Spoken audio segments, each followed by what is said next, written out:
the Baen Free Radio Hour.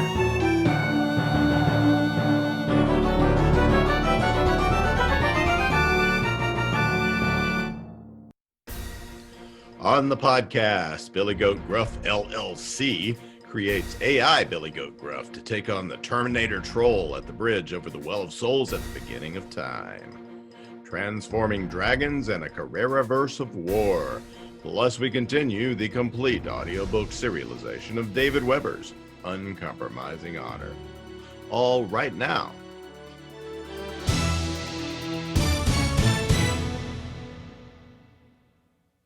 Welcome to the Baen Free Radio Hour podcast. It's an honor to have you along. I'm Baen Senior Editor Tony Daniel. Hey, we'd be grateful if you would go to iTunes or wherever you get the podcast and give the Baen Free Radio Hour a 5-star rating. And email us with any questions or comments at podcast@baen.com. We love hearing from you. Take a second and send a note if you like something or have a comment. And thank you very much. We interview one of the editors and several authors from a great new anthology of space pirate stories now at booksellers. That book is Cosmic Corsairs, edited by Hank Davis and Christopher Rocchio. Arg, we have quite the gang of ruffians and freebooters discussing their stories this time. These include Christopher Rocchio, Carysa Locke, James L. Cambias, and Sarah A. Hoyt. So avast ye hearties, that is coming up. And we continue with the complete audiobook serialization of David Weber's Honor Harrington series masterpiece, Uncompromising Honor.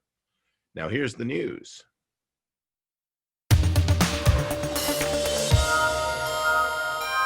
Every month along about the 15th, we offer new fiction and frequently some nonfiction too reading for you to enjoy absolutely free at the Baen.com website. This month is double the greatness in both counts. We have 2 new stories and 2 new nonfiction think pieces up. That's a 4-wheel drive vehicle of reading pleasure. First, we have a new story by Tim Aker, set in the world of his upcoming contemporary fantasy adventure novel, Night Watch. And that story is called The Hero Business. Bethany used to love going to the Renaissance Fair before. Yet when you come face to face with real deal monsters, it ain't quite the same anymore. But a hero goes where a hero is needed, and now that place is a soccer field in the middle of the USA where there's about to be a supernatural eruption of staggering proportions. Also in August, we have a great short story from the winner of the 2020 Baen Fantasy Adventure Award. It's a really excellent tale called Human Slayer by G. Scott Huggins. Any dragon could dive upon a party of humans, incinerate them in a storm of fire, and eat them. But to take on the form of a human, to slay them with their own weapons, that would be a coup that would truly earn one a high name among dragons. So the young dragon thought, until he found himself trapped in the form of a human. After that, all bets were off. And ahoy, mateys. Also in August, we have some great nonfiction. To accompany our great short story anthology, which you'll be hearing about shortly, Cosmic Corsairs, we have an excellent piece on space pirates called Space Pirates by Mark Lardis. In Space Pirates, Mark Lardis takes us on a guided history of piracy in the real world and in the imaginative tales of authors such as David Weber, Lois McMaster Bujold, David Drake, and more. And there's even more. Beginning this month, we have the first part of a 3-part series by Tom Kratman. This is the who, what, where, when, why, and how of the Carrera-verse. Tom Kratman's Patricio Carrera series has cut a swath through the military science fiction genre, and Kratman's best-selling latest entry, Days of Burning, Days of Wrath, is at booksellers in hardcover and on ebook, of course. In Notes on the Carrera-verse, the first of a 3-part essay, Kratman outlines the history and world building of his popular creation. It's excellent material written in Kratman's inimitable style. Notes on the Carrera-verse, Part 1 by Tom Kratman. Space Pirates by Mark Lardis. Human Slayer. Hey, the winner of this year's Baen Fantasy Adventure Award by G. Scott Huggins. And The Hero Business by Tim AKERS. Check them all out at Baen.com. And if you're listening to this later, you can still read these great pieces in 2 free ebook downloads. Those are called Free Stories 2020, Free Nonfiction 2020, and they are both available in all the ebook formats at Baen eBooks at Baen.com.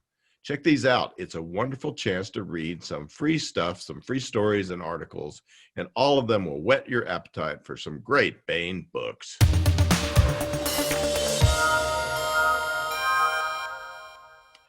Hey, our Cosmic Corsairs interview is coming up. If you are watching the video version, there's an introductory segment where you don't see the other authors and the editor, but they will pop up right after the introduction is done.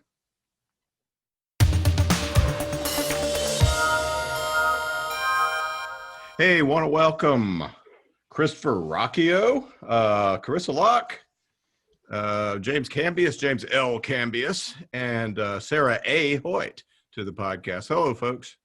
Hey, Tony. Good afternoon. Let me do a brief introduction of everyone. Christopher Rocchio is the author of The Sun Eater, a space opera fantasy series, as well as the assistant editor at Baen Books, where he has co-edited 4 anthologies. He's a graduate of North Carolina State University, where he studied English rhetoric and the classics. Christopher's been writing since he was 8 and sold his first novel, Empire of Silence, at 22. Enfant terrible. To date, his books have been published in 5 languages. Christopher lives in Raleigh, North Carolina with his wife, Jenna. He may be found on Facebook and Twitter under the Rocchio. Carysa Locke has been writing stories since she started with horrible Star Wars fanfic in the 6th grade.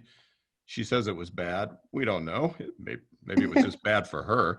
Her love of science fiction and fantasy began in childhood with her parents, who were both fans of the genre and avid readers. She lives in the Pacific Northwest with her husband and 2 rescue dogs. Her telepathic space pirate series is based on a role-play game her best friend created and ran for their gaming group from 2004 to 2006. Although much has changed and evolved as the books have been written, many of the characters began life as on sheets with dice rolls. And this story of Carysa's that's in the anthology is set in that world, I believe. We'll talk about that. Sarah A. Hoyt won the Prometheus Award for her novel Dark Ship Thieves, published by Baen, and has also co-authored Dark Ship Renegades, which was also a Prometheus Award. Yes? No, Dark Ship Renegades is just mine. I've co-authored Uncharted, which won the Dragon 2 years ago. Yeah. With Kevin J. Anderson. Yeah. Uncharted. All right. So Dark Ship Renegades is not a co-authored book, and A Few Good Men is part of that series. Through Fire and Dark Ship Revenge are all part of that Dark Ship series. She's written numerous short stories and novels in science fiction, fantasy, mystery, etc., under a number of pseudonyms, and has been published in Analog, Asimov's, and Amazing. For Baen, she's written 3 books in her popular Shapeshifter fantasy series, Draw One in the Dark. I love these books. Gentleman Takes a Chance and Noah's Boy. Her According to Hoyt is one of the most outspoken and fascinating blogs on the internet, as is her Facebook group, Sarah's Diner. Yeah, Uncharted, which she co-wrote with Kevin J. Anderson, was a Dragon Award winner. That's the cool. Yeah. What are we calling that series again? I'm trying to Arcane America. Right, okay. Arcane America series. It's the opening book in that series. Originally from Portugal, she lives in Colorado with her husband, 2 sons, and a surfeit of cats. And she co-wrote this story that we're going to talk about with her husband Daniel. No, son Robert. Oh, it's with Robert, is it? Wow. Who is no longer living in Colorado, but yes, we created this universe together, and we had planned on a series of short novels to introduce the characters, and then we have novels planned, real novels, not novellas, whatever this was. So we used to take midnight drives to Denver from Colorado Springs and plot. Well, before we get started specifically about the stories, maybe Christopher, since you have a story in the anthology, but you are also one of the editors, tell us a little bit about the conception and theme and et cetera. And Did I miss your introduction of James? Yeah, I was going to say, you missed James. James. Oh, let me get to that. My God. All right. James L. Cambias, writes science fiction and designs games.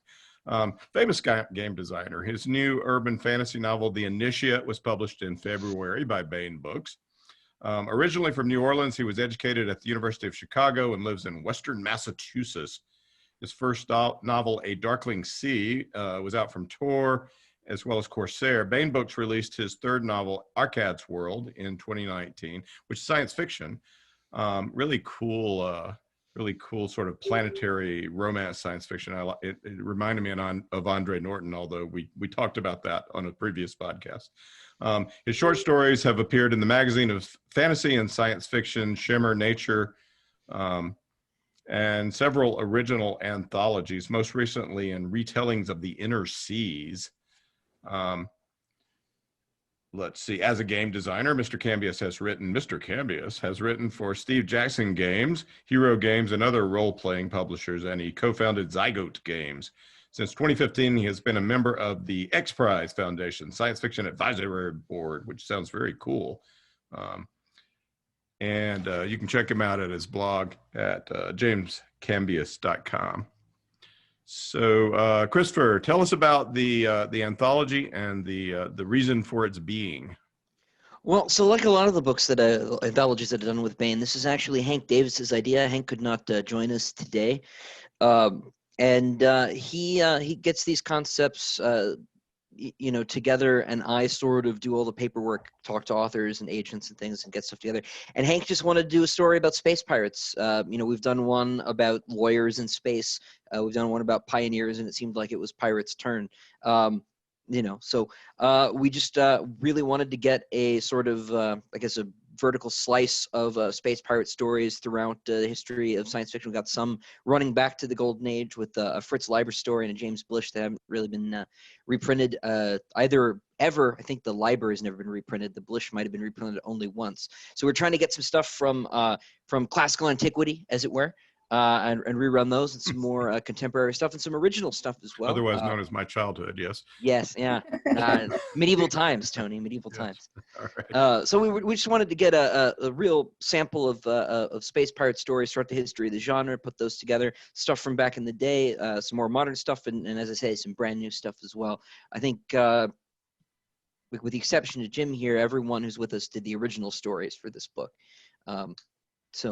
We got You got a Larry Niven. yeah. Who else? Niven's in there. I do like 4 at a time. It's hard to keep them straight. Like Gregory Benford, Benford, Brian Trent, Robert Silverberg, Arlen Andrews, Catherine McLean, James H. Schmidt. It's quite a catalog. Yeah, very cool, very cool. So out now at booksellers everywhere is this book. It's called COSMIC CORSAIRS, edited by Hank Davis and Christopher Rocchio. Well, let's talk about, since Sarah was talking about this, although she's adjusting her camera now. It fell.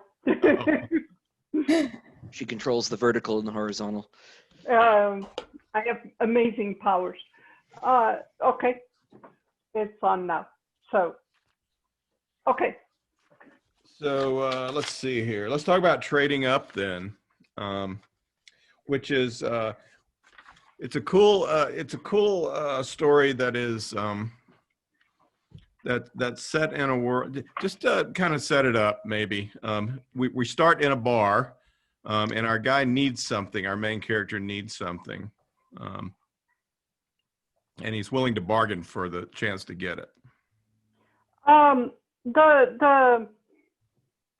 The universe started during one of those midnight drives, as I said.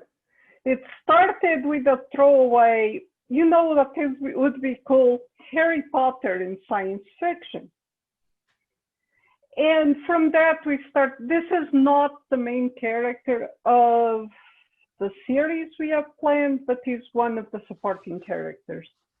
And we wanted it to be commerce positive and trading positive, and all the the idea is this kid and the main character and all end up in a school for interstellar traders that teaches them because it's immensely complicated. There's laws for each world, and Harding very quickly became one of the more fascinating characters. It's clear he had a really bad background. So when Hank contacted me, Robert is doing his residency, and he was kind of applying for residency programs, and which is why he isn't here, is at work. And he was very busy and discussing all this. And he was in the living room, and I said, "Oh, I don't have any ideas. I'll have to see if I can." It said, "Ideas for what?" I said, "Well, Hank says they're doing a Corsair anthology." And he said, "Oh, let's do Harding's origin story." And he was really excited about it. So we have a really complete world building and about 15 characters. And Harding was the obvious one for a Corsair story, although his girlfriend is an alien shapeshifter, so she could have worked too, but she doesn't appear yet at this age. So, yeah. So he is, he's trying to get a fake degree, although he would fully qualify for the degree that he's after.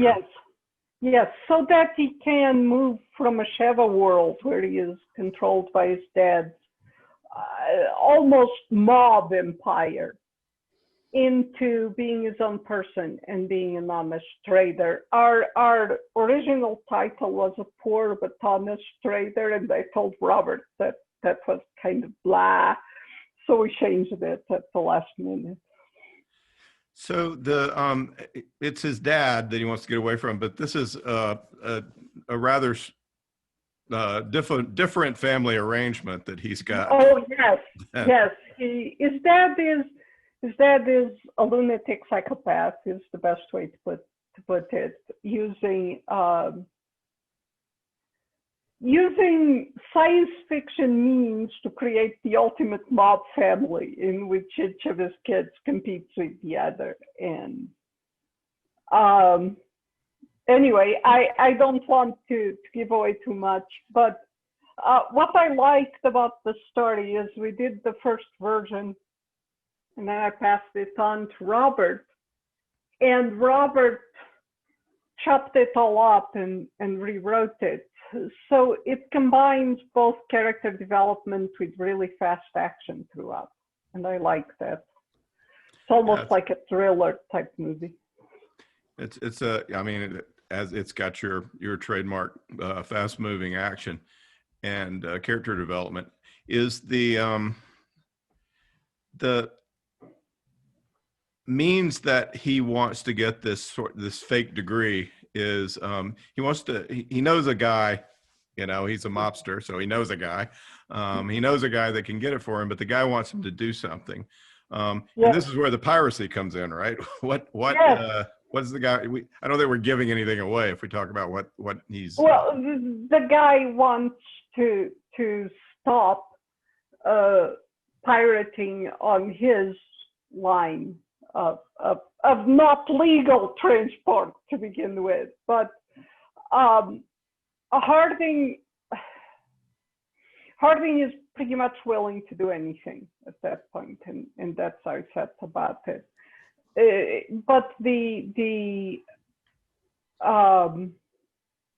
it turns out more difficult than he thought, and puts him also. It's a hard emotional confrontation, which was necessary. Well, he's basically, there's somebody that's been taking pirating weapons on this run. Yes. And this guy wants him to figure out who has been stealing their weapons. So he's setting himself up as bait? Yes, And he ends up, of course, pirating the pirate, which it's kind of, how do I put this?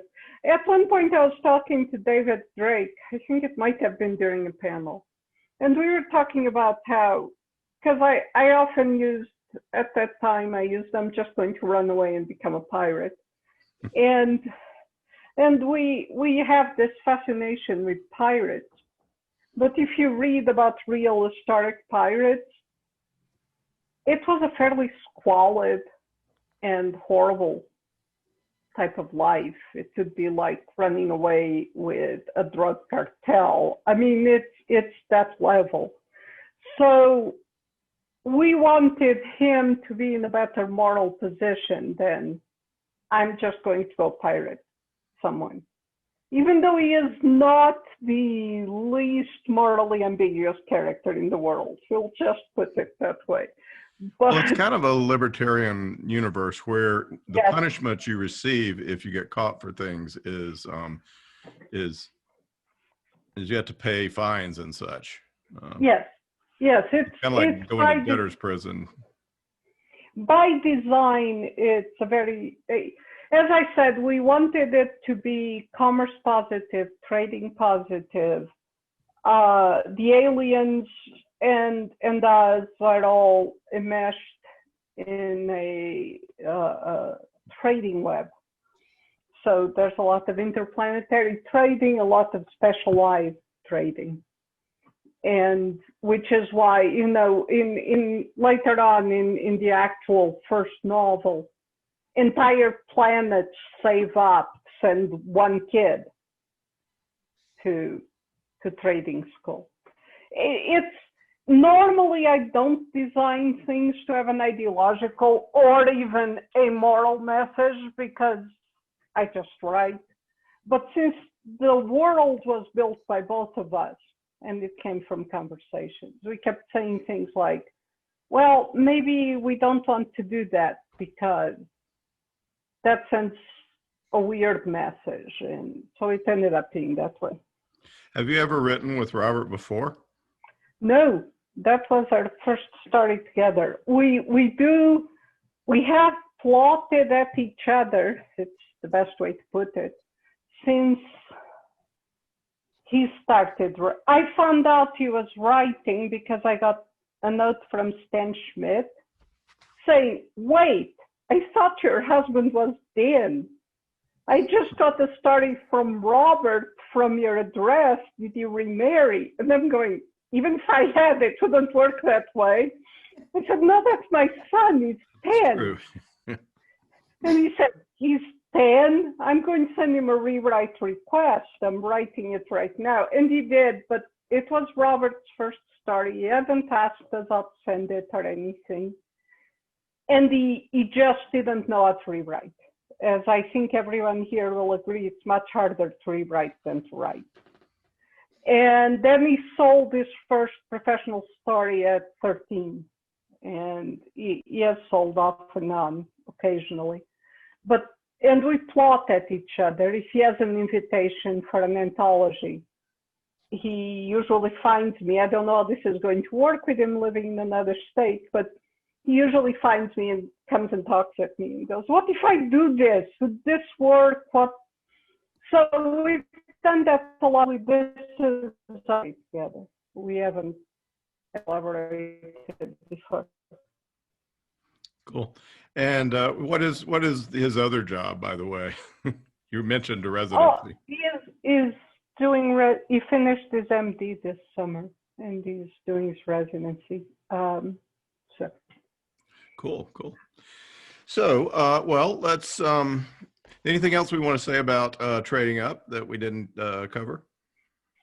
That's it. I should point out who works with him. Here's this. He is perfectly sane. The insanity just comes out in the stories. That's it. That could probably be said of all of us. Well, yes, true. Except for Christopher. So let's talk about Carysa's story, which is sort of All right. It also begins on a space station, right? This is where the casino is, or is it on a world? No, it's a space station, right? It's a space station. Yep.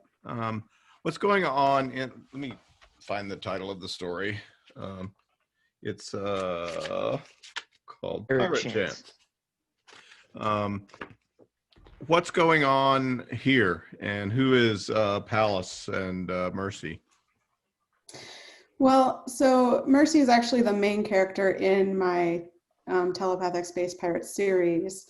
And when that series starts, like there's a prologue of her as a kid. It's right after she's been separated from her mother, like she basically, Pallas goes missing. And one of the driving forces throughout the main series is that loss life on the run with her mother from the pirate family that they're from.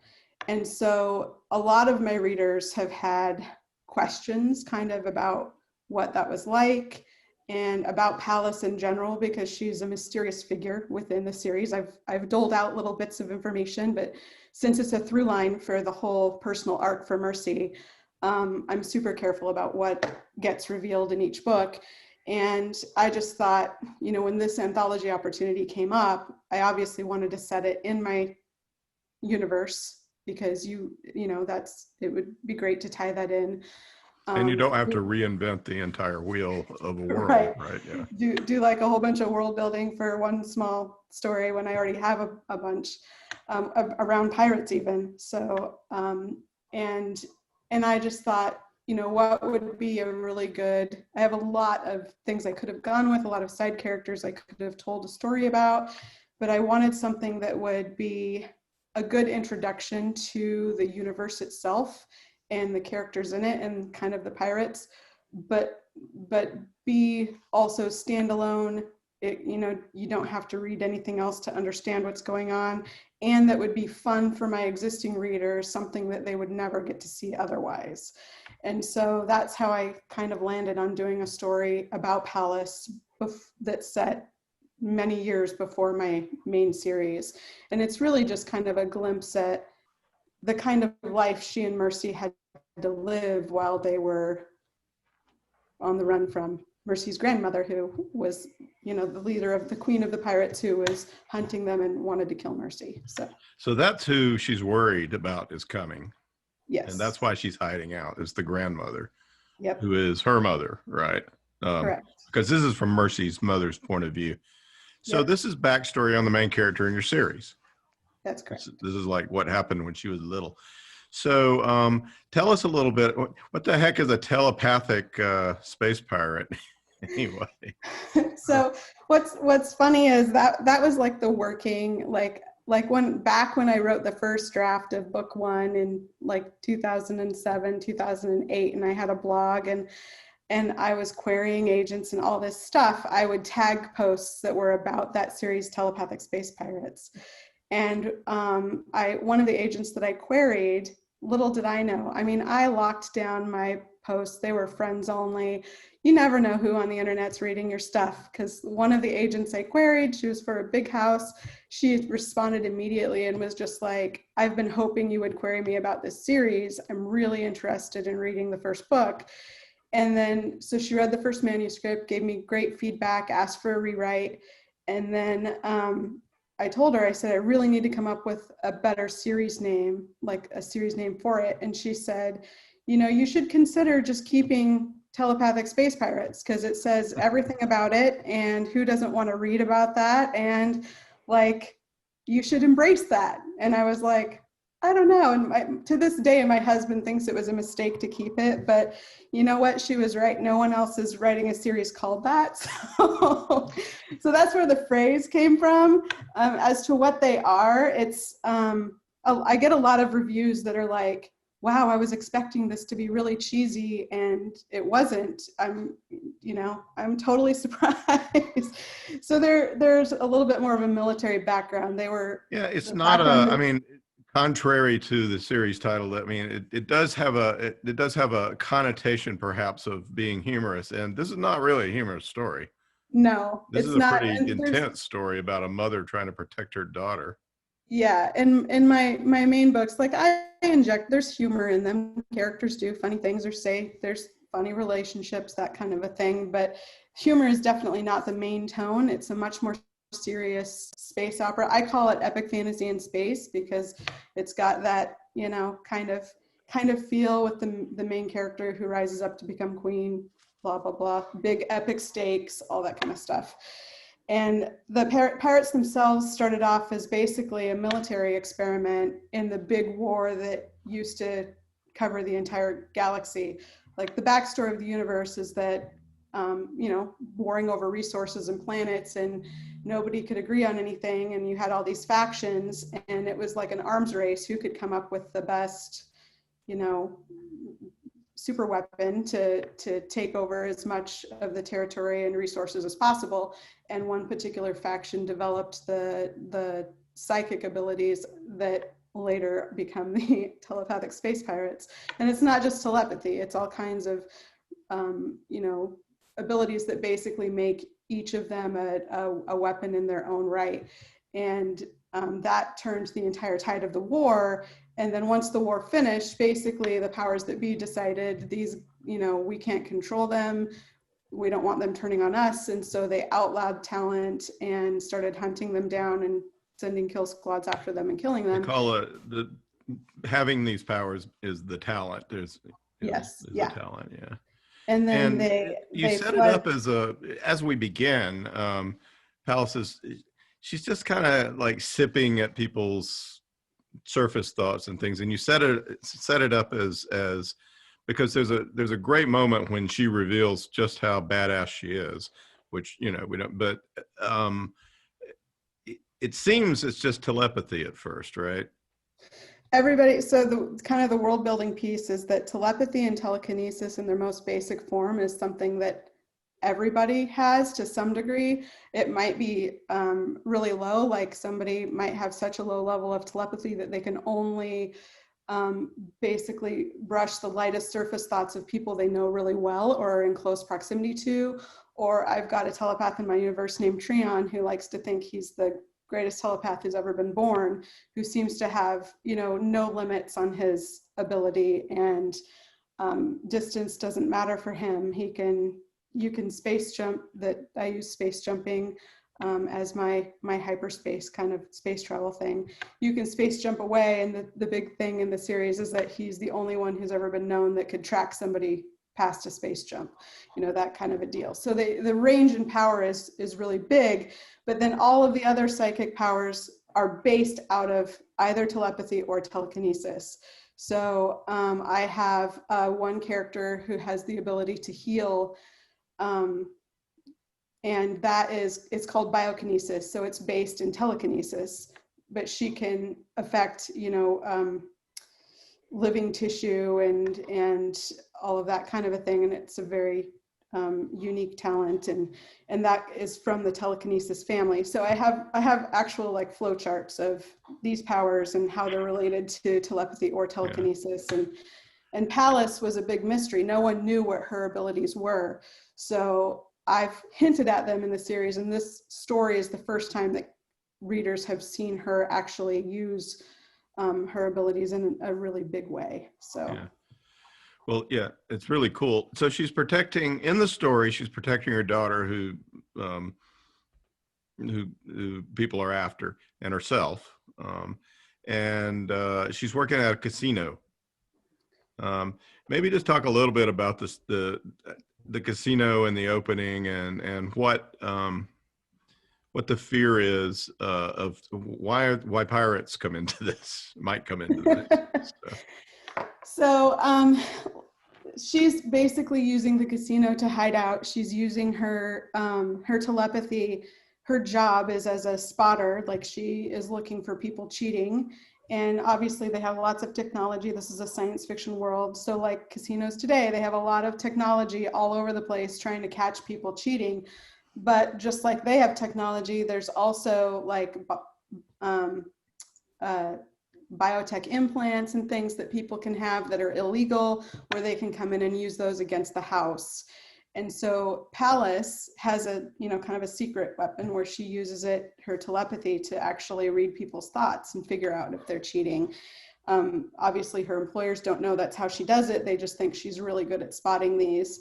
And it's kind of intimated in the story that they don't stay anywhere really long. This is just one stopover for her and Mercy where she can disappear for a while. She knows that there are people trying to track her, and so she's not going to stay any one place too long.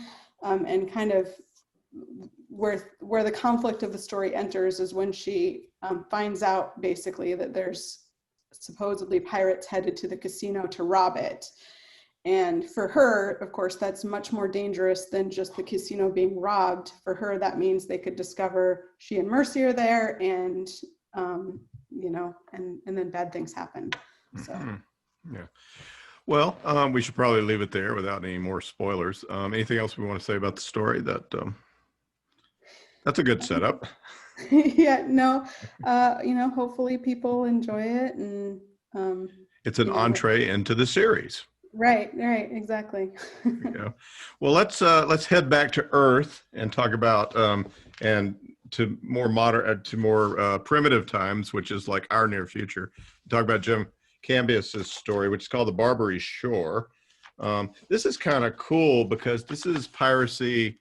This is drone sort of based. I don't know. How would you describe it? Well, yeah, that was my great insight, is that you can make space piracy work in hard SF if you just leave the pirates on the ground. So the pirate ships are duking it out in space, but the pirates and the pirate hunters are all sitting in, swivel chairs somewhere on Earth. So we're in a relatively near future. I think my sort of unspoken date is that this was about 2030.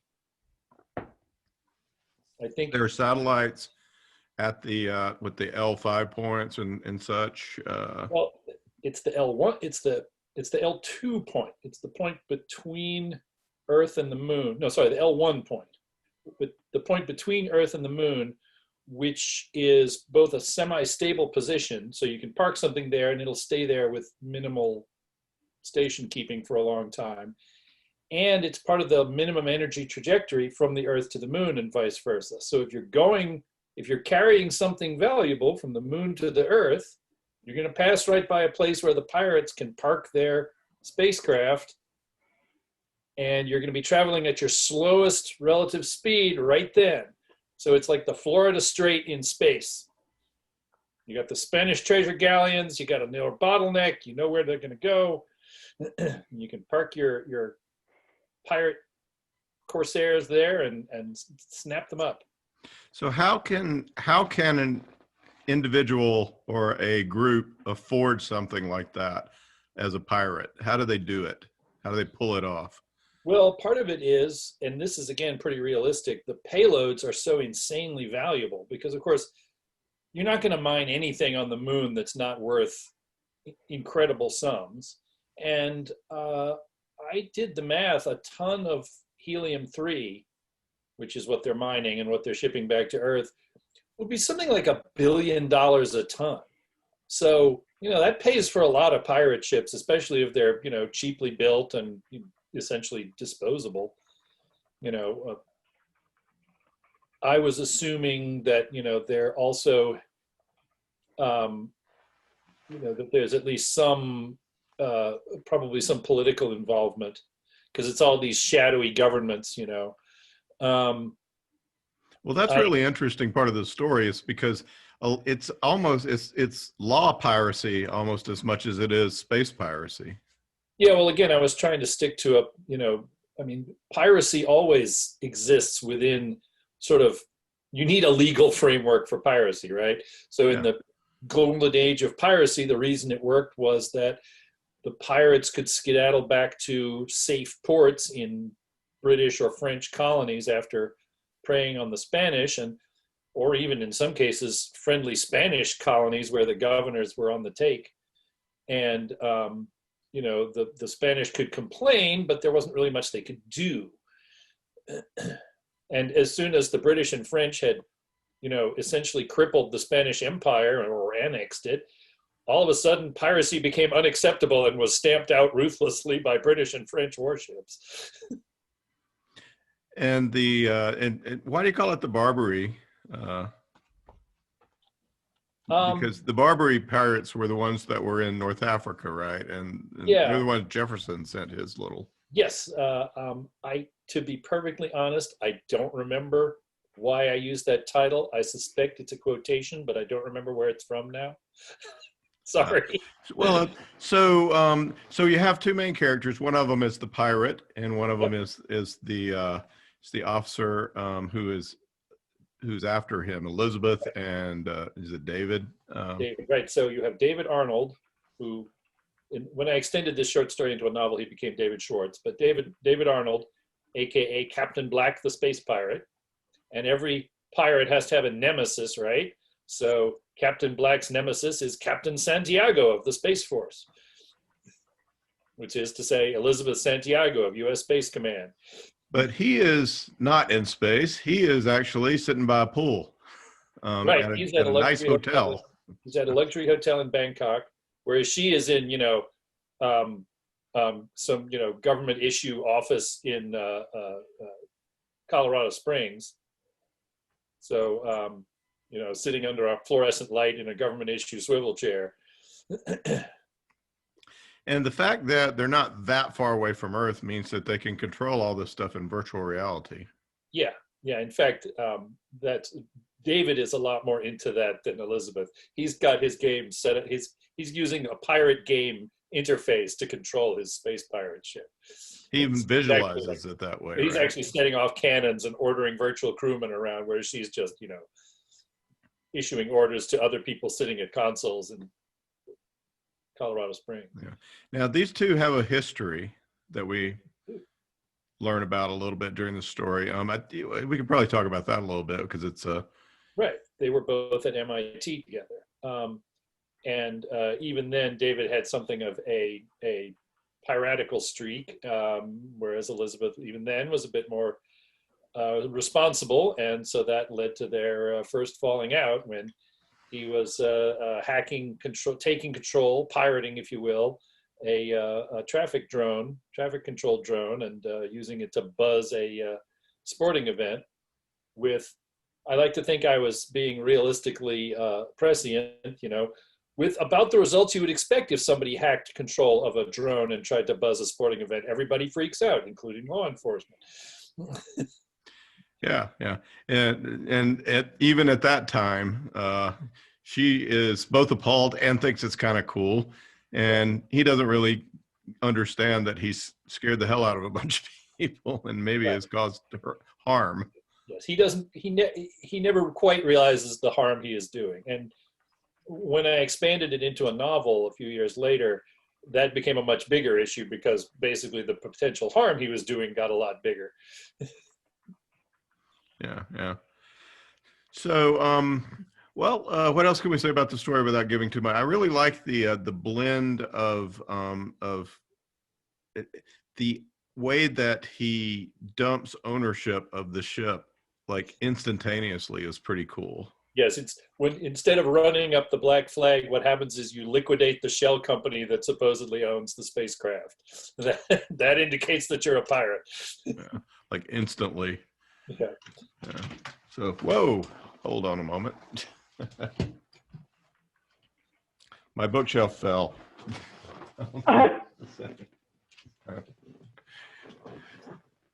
There we go. Okay.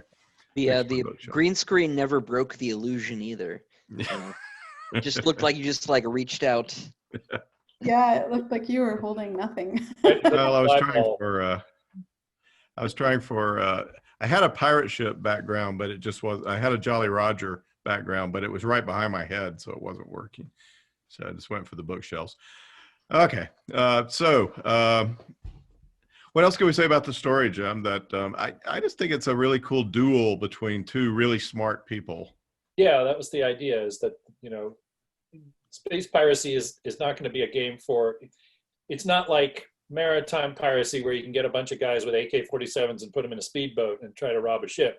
You need a certain degree of technical savvy, and that means even in the story, I think I say, the space law enforcement and space commerce is a small community. So everybody kind of knows everybody else. Yeah. Yeah. Well, it's a really cool story. Well, let's go back out into the broader universe and talk about Christopher's story, which has swashbuckling and the use of sword-like objects. That's called The Night Captain by Christopher Rocchio. So this is set in your Sun Eater series universe, is that right? Or Oh, totally. Yeah, in much the same way as Carysa's story, this is an excerpt, an episode, side story from the larger story. I sort of planted this one because I've been writing my novels for DAW in parallel to working on all these anthology projects with Baen, and I knew we were doing a pirate thing, so I had my character in the previous book I just finished mention that they had a run with pirates, so that I could do this as a side piece. Now, I've been going back and forth doing that with most of the stories that I've put in the Baen anthologies. There's been a reference to somewhere. So what is a night captain? So in my distant future, we have faster than light travel, but the galaxy's still really big because the Star Wars, it takes 30 seconds to get to Alderaan thing was always unsatisfying for me. It made the universe feel about as big as a city. And so even at warp speeds, we're talking about years and decades between. And so long distance travel requires a skeleton crew, but a crew nonetheless, because AI is also quite illegal, to maintain the ship while the primary crew, the captain owners and things, or in this case, the military personnel are asleep. The ship in question, the story, is a military vessel. And so there's a sort of subclass of military officer who's instead of serving long-term and active engagements and things, will sign on for a flight or two from point A to point B, and then their career is done. So the night captain is someone who is the captain while everyone else is asleep. So he's got control of this gigantic, miles-long space battleship with maybe a couple hundred people still awake, making sure everything's running. Because when you're in warp, you're pretty safe. It's hard to hit something that's moving faster than light. But the trouble comes in when you stop to refuel, if you need to refuel for very long trips. And so in the story, they get attacked while refueling, just at a fuel depot, sort of on the edge of nowhere. And he has very little combat experience being a night captain and has to sort of figure out what to do in that situation. Tell us a little bit about him, because the character arc he goes through is he learns how to, be heroic. Yeah. So his name's Roderick, and Roderick is probably he's the younger son of some noble family. His parents gave him kind of a sinecure, so that he could get in and out of military service without risking his neck, as happened pretty regularly historically. And he acts like it. He's kind of unprepared for. He's very much unprepared for combat. He's kind of a bit of a coward, having never had to face these situations. And there is a difference between training and being in the thick of it, especially if he's just training to be a long distance ship officer. He's not doing the crazy SEAL style training. And so he's thrown in the deep end here for something he's trained for, but never really expected to face. And it's been a long time since he did that kind of training. And but one thing he does know is his ship. Yes. Like intimately, he knows it because he's been wandering around it basically alone. And this is a huge ship. He like runs it. He goes on a run every day, and he can't even run the whole length of it. Yeah, no, it's about, I think it's 12 miles long or something, because this is in the very, very far future, right? Like Carysa said, she thinks of her series as sort of epic fantasy in space. I say the same thing. I don't have the technical acumen for hard science fiction, and I'll try in that direction, but I'm not going to be able to give you the missile loadouts of a David Weber, right? So I try to play to my strengths, and my strengths as far as combat scenes go are close quarter stuff. I've done fencing and HEMA and boxing most of my life, so I tried to create a setting that would lend itself more to that kind of thing. And so most space combat's going to be boarding, but to get back to the ship itself, yeah, it's enormous. And because Roderick's been awake on it for years, he's been all over it at some point or other. And he knows where everything is, and obviously he has to run the damn thing. So he's familiar with it at a bird's eye technical level as well.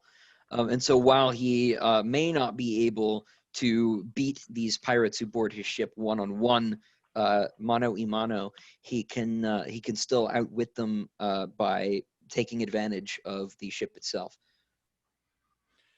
So pirates get on board, and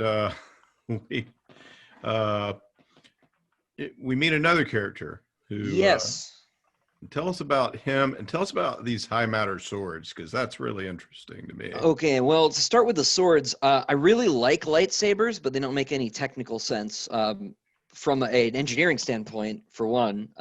But they don't make any sense from a sword fighting standpoint either, because if you're dealing with a blade that's made out of plasma or light, as it was originally supposed to be before they retconned it, it doesn't weigh anything. And I don't know if you've waved a flashlight around, but if you turn a flashlight on and pretend it's a sword, you track that beam across your body about 8 times in the first 2 seconds, and you'll die. In Star Wars, I was like, well, they're wizards, so they know how to deal with that kind of thing. But that is unsatisfying, having done as much sword fighting as I've done. And so I, instead of dealing with light, these are weapons that are made of a kind of liquid metal that is a very hypothetical state of matter. It's not mercury, of course. But it can be programmed and shaped to various functions. One of the more extravagant wastes of this technology is to make swords, but they're cool. So the Imperial Knights will very frequently have one as a showpiece, and as a practical weapon. They're extremely dangerous because they have edges that are about 1 molecule wide, so they can cut through a lot of stuff. They can't cut through molecular bonds, but stone, regular metal, no problem. Legs, yeah, limbs, yeah. And so that actually changes the way that you fight with them too, because you can actually use the edge as a thrusting surface, which you can't do with a metal sword. Medieval combat, you see very frequently people will grab blades and they'll do weird things. You can't do that with these. So it very much alters the dynamic of the fighting, because again, something that I wish Star Wars had looked at more, being sort of a sword geek. And so I wanted to do more of that. As for the character who wields it, this is actually the main character from the series. His name is Hadrian. He is an Imperial Knight of some renown by this point in his career. And I wanted to do this story specifically because the books are written from his perspective in first person. And this is the first time that we get to see him outside of himself. And I like to play with the perspective there and have he's not exactly the person that he represents himself as, both positively and negatively. I think he goes too hard on himself sometimes, then he elides certain aspects of his personality. And I've done a couple other stories where we get people who talk about him or we see him from the outside, and getting different looks at him to sort of figure out by approximation who the real person is, because it's something you do in history. I've been reading a lot about the Persian Empire lately, from their point of view as opposed to the Greek point of view, which is much harder on them, right? And trying to figure out almost forensically what the true nature of the Persians was has been sort of a hobby for the past couple of weeks. But by the same process, I wanted to look at the character from outside and see if we can get a different perspective on him. And this was one way to do it with pirates. So, so he is still awake because he doesn't like cryo freezing himself. He puts it off every time they get on one of these journeys for at least the first year or so. And these are extraordinarily long-lived people also. That is also true. The nobility in the empire have hugely altered their genomes so that they live, the very high-ranking ones for 500, 600, 700 years, the lower ones even for 2 or 3. It's not really any big thing for him to hang out for a year by himself. No, not in terms of his overall life expectancy. He mostly does it actually so that he can get some peacetime in at this point between all the other terrible things that he's dealing with in the main series. And this time he just happens to still be awake when more terrible, awkward, awful stuff happens. So this is the kind of piracy that I mean, it's historic as well, in that they are after ransoming people to ransom. Is that one of the things they might be after? Rather than trying to steal the ship because it's just too big, the pirates are after the high-ranking officers because they're mostly from noble families. And as one would do in medieval combat, when you take prisoners, you would ransom the knights back to their lords, the children of lords back to their parents, and so on, and make money at that. So they're hoping that they can capture some imperial nobles and ransom them back, to their houses. Unfortunately for them, the best target in the form of Hadrian here, the main character from the series, is still awake. So they kind of, there's not, their best picking is out of the running, as it were. He's still conscious. So that changes their plan a little bit as they're trying to raid the ship. Yeah. So, and it's cool. Well, thank you. Back and forth between the pirates and our heroes as they try to figure out what the heck to do about all this. And a great introduction. If you haven't read Christopher's books, I mean, you can get into it by this one. You can get into the series just by taking this story on. So,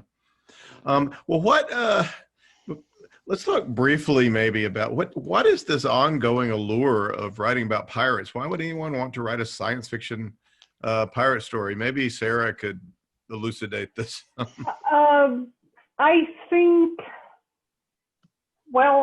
all of us at some point in life wanted to run away and become pirates.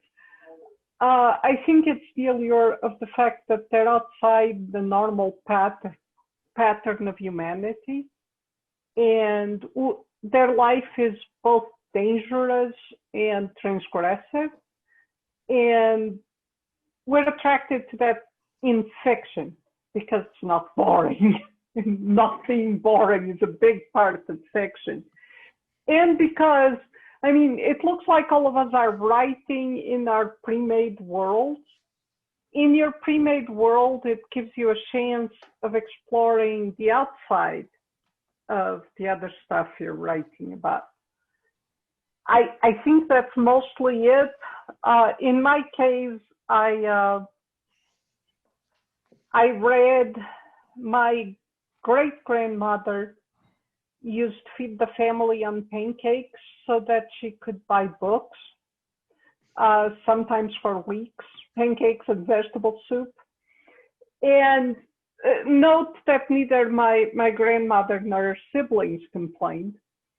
And at some point I found their treasure trove of books somewhere. And there was this 14-volume series of Captain Morgan's adventures with lithograph illustrations.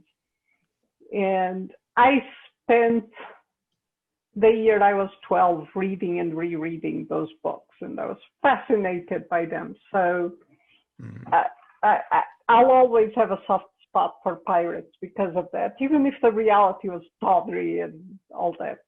Could it be this, so Carysa, could it be this sort of moral ambiguity that Sarah is pointing out between, sometimes the pirates are the bad guys and sometimes they're the good guys. It depends on whether they're a privateer or not. Or, by the way, we should point out that this cover, this is a Don Maitz cover, right? Yes, it is. Speaking of Captain Morgan. Don Maitz is the guy that did Captain Morgan Rum Captain for in that advertising campaign. So Tony asked me who I wanted to do the cover for this one, and I was like, it has to be Don. Definitely. He also did a fantastic cover for a Steve Jackson Games GURPS book about, I think it's GURPS swashbucklers, and it's basically sort of the ultimate Captain Morgan Rum artwork, Yeah. Well, Maitz is, he's legendary. He did so many covers during the 80s and 90s as well. All right, Carysa, Moral ambiguity, pirates, go. What, Oh, well, I think that's definitely part of the draw. I mean, I've kind of twisted that in my universe where they're kind of the underdog good guy, right, who bends the rules for survival. Like they were forced into piracy because they were being hunted, and then because they have a background being soldiers, they're like, fine, we'll take what we need to survive from you. And that was how they became pirates, is they started just taking ships and whatever they needed from planets, and they had the power to do it. But their goal is basically leave us alone and we'll leave you alone, but no one seems to want to do that. So so yeah, I think moral ambiguity, and just that there's a romanticism to, you know, pirates, assassins. In fiction, we all want them to be like the bad guy, but maybe also kind of the good guy. So yeah. Well, it's a long tradition that continues into the future. So Jim, what do you think, like, as a gaming, is piracy going to be possible, and are we going to have pirates, just that it's going to be part of our world? We have them right now. They don't seem to be going away. Although I think one of the reasons we like pirates, I mean, we like fictional pirates and historical pirates, even though we don't really like the modern pirates, is that for a long time, they were our side, right? You know, the English were pirating the Spanish, and then, you know, many of the American colonies were essentially founded by pirates, right? You know, Rhode Island was basically a pirate colony. One of the revered founding figures in New Orleans, where I grew up, is Jean Lafitte, who was a pirate. You know, he had a face heel turn for the Battle of New Orleans in 1814, but you know, he went right back to pirating after that. But so, you know, the pirates are often the good guys, at least in Anglo-American popular culture and myth. Yeah, so sure. You know, we project that into the future. Yeah, and they have parrots, which are there any of the stories in here, Christopher, that has a parrot on a? You know, I don't think so. Dawn was going to put one on the cover, and I don't know what happened to it now that you mention it. I would like a space parrot. Could be a robot parrot. I think that was the plan, actually, but I don't think one ended up in the story. Maybe the sequel could be space parrots. No. Well, never say nothing. You never know what Hank's going to pull out conceptually. Yeah. So what, Christopher, what else can we say about the book that, I mean, it's just got a collection of really cool stories. And well, it does. I should mention a couple of the other ones real quick. We've got Larry Niven's A Relic of the Empire in here, which is, you know, a classic Larry Niven story. So if you haven't read that, it's worth picking up for that reason. Elizabeth Bear and Sarah Monette have a Lovecraft mythos story in here. Some pirates face off against the Migo, you know, the fungus people. And it's Lovecraft's 130th birthday. I feel like I should mention that. So there is a mythos story in here, a more modern one. But it's also, I want to mention again, I mentioned at the beginning that we've got a Fritz Leiber story and a James Blish story that have either never been reprinted, or if they have, it's only been once or twice since they were originally published back in the 50s. So it's one of the things Hank and I like to do when we do this, is to find some stuff from old writers and important writers in the field that have just not resurfaced in decades. We did a Poul Anderson story in Space Pioneers that had never been reprinted, right?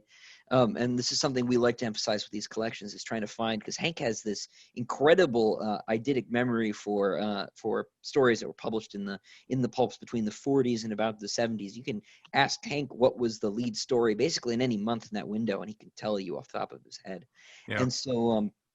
And so he always finds these sort of weird, you know, lost gems we like to bring back up from the depths, as it were. And so for Leiber and for Blish, it's worth checking this one out too. Definitely. Well, the book is Cosmic Corsairs, edited by Hank Davis and Christopher Rocchio. So James L. Cambias, Carysa Locke, Sarah A. Hoyt and Christopher Rocchio, thank you so much for coming on and talking to us about Cosmic Corsairs. Thank you, Tony. Yeah, Thank thank you you. for having us on. Thank you.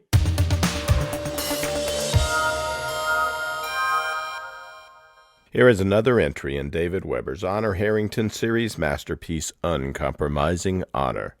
Honor keeps her promise. The Solarian League.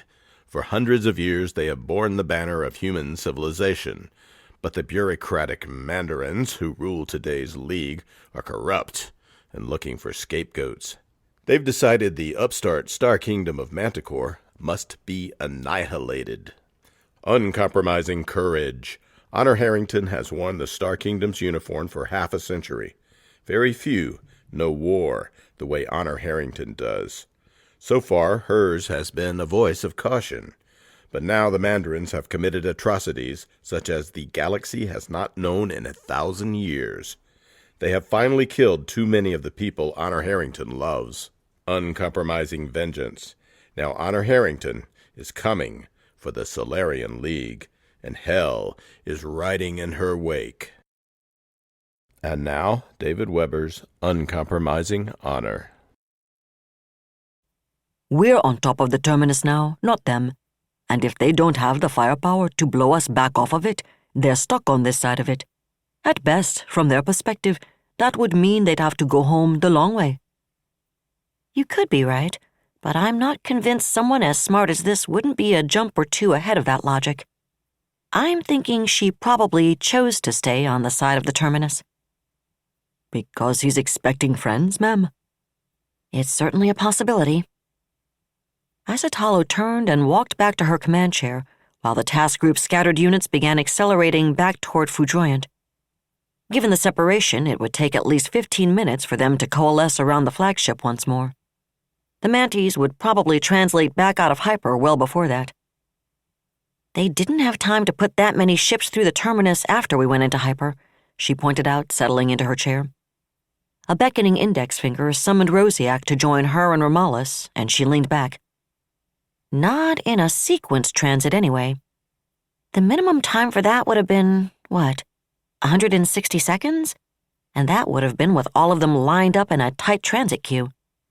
But if they'd intended to fall back on a J, they could have done that any time they wanted to before we translated out. For that matter, if they'd been planning on falling back, they could have been positioned for a simultaneous transit of their entire force. This terminus isn't as big as some, but it's more than big enough to handle that many cruisers simultaneously. And if they'd made transit to a J, we'd known they were sitting right on the other side of the terminus ready to rip our arses off with energy fire when we came through after them. Her staffers nodded, expression somber. A starship transited a wormhole under Warshawski sails, not impeller drive, and that meant it emerged with neither an impeller wedge nor sidewalls. It took several seconds, about 80 in the case of the prime terminus, to clear the wormhole sufficiently to reconfigure to wedge. During those 80 seconds, the ship in question was mother naked against defensive fire. That was one of the reasons Isotalo and her staff were quietly convinced that all the savage vituperation in the news faxes and the assembly against Beowulf was completely unjustified in at least one respect. Colluding with the Manties or not, the Beowulfers had saved hundreds of thousands of SLN lives when they blocked the Beowulf terminus of the Manticorn wormhole junction against Fleet Admiral Sang. If Sang had made transit into the teeth of the unshaken Manticoran defenses, her entire fleet would have been massacred even more completely than Filaretta's had been. The politicians and the talking heads could say whatever they liked, but after what had happened to 11th Fleet, any naval officer with 2 brain cells to rub together knew what would have happened to Sang would have been even worse. Far worse. There has to be a reason they didn't choose to do that, Isotalo went on. And the most likely one that springs to my mind is that they are indeed supposed to be picketing this terminus while another of their task forces takes out the Agatha Stein Bridge. If that's the case, then they need to keep an eye on us to keep us from setting up an ambush to greet that other task force when it arrives. She showed her teeth. Wouldn't it be sweet if we were the ones sitting on the terminus with a few thousand of our missile pods deployed in the area defense role when the Manties came back? They wouldn't have any of those damned invisible recon platforms deployed, and even their shipboard sensors would be degraded until the transit energy bled fully away. By the time they picked us up through our stealth, they'd probably be in range for a mass launch, and I would cheerfully use up 500,000 or so missiles to kick the shit out of one of their point-of-the-spear task forces. That would be nice, ma'am. Ramallah sounded a bit wistful. And that's what they're primarily worried about, I think, Isatalo continued. They want to maintain a sufficient force on this side of the terminus to play watchdog for their friends. An incoming task force wouldn't need recon platforms if there's already an entire damned cruiser squadron sitting here to tell them about us. What about protecting Ajay, though, ma'am? Rosiak asked. She raised an eyebrow at him, and he shrugged. That has to be fairly high on their priority list, too, I'd think, he pointed out. I think we have two main possibilities, Isatalo said. Either what we've been looking at here on the prime side of the terminus is all they've got, or their primary force, at any rate, or it's not. Given how many missiles they threw at us in that one salvo, and given what we've heard so far about the kind of salvos Manti-Capital ships can throw, I'm inclined to think there can't be any wallers on the Ajay side. I don't care what some of our less brilliant colleagues might do if they'd brought a couple of those podnauts of theirs along, but all I'd have done would have been to run the hell away, and they'd have to assume any SLN admiral with a brain would be thinking exactly that. No way are we going to cross swords with something that can do what those damned things did to Filaretta. Both her subordinates nodded in agreement, and profound relief at that. From their perspective, maintaining control of this side of the terminus has to be more attractive than simply defending it from the other side, especially if they're operating against Agata. So, again, if they'd had that kind of firepower available, I'm pretty sure they'd have brought it through to chase us off, or at least make us keep our distance from the terminus. Given all that, I'm inclined to assume, provisionally at least, that what we've seen is pretty much all they've got. It looks to me like they've decided it's more important to hold this terminus, and probably slam the door shut behind us if we go through it, than it is to defend from the Ajay side. But that leaves everything in Ajay exposed, ma'am, Rosiak said. It does, but think about it. Isatalo's expression had turned to stone. What's it exposed to, as far as they know? Any of their shipping, or anyone else's in Ajay for that matter, should have plenty of time to run for it before we turn up. Mantis are damned good at commerce protection, everybody knows that. And that's what's going to be on their minds, because they don't know about Buccaneer. They can't. Rosiak inhaled deeply, and Ramallah's expression turned almost as stone-like as Isatalo's. Of course it did, the Admiral thought. Kimmo doesn't like Buccaneer one bit more than I do. We'll do it because those are our orders, and because there's no other way we can hurt the friggin' Mantis at the moment. But he doesn't like it, and he and Bart both know as well as I do that no Manticoran naval officer would imagine for a moment that the Solarian League of all-star nations would start systematically destroying entire star systems' industrial and orbital infrastructures. Stopping that sort of thing was one of the main reasons the League was created in the first place. The very thought revolted her, but she'd had plenty of time to get over that. And the critical point was that the Mantis didn't know about and would never expect anything like Buccaneer. A commerce raid, yes. An attack on any Manti warships they encountered, the seizure of any merchant vessel they met, any and all of that they would anticipate.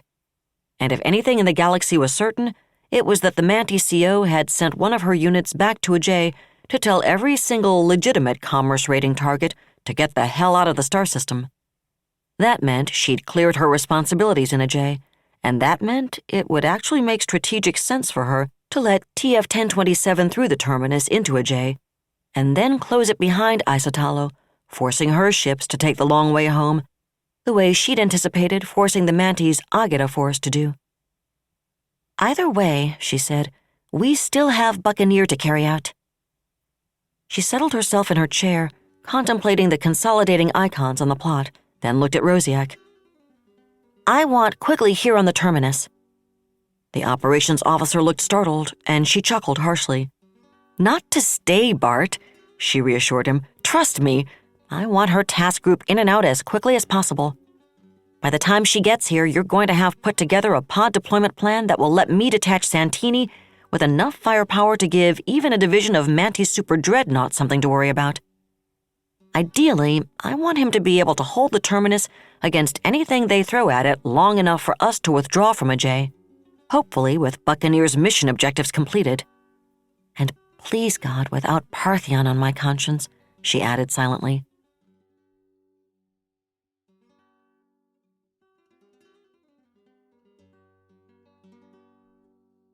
That was another entry in the complete serialization of Uncompromising Honor by David Weber. And that's it for the podcast.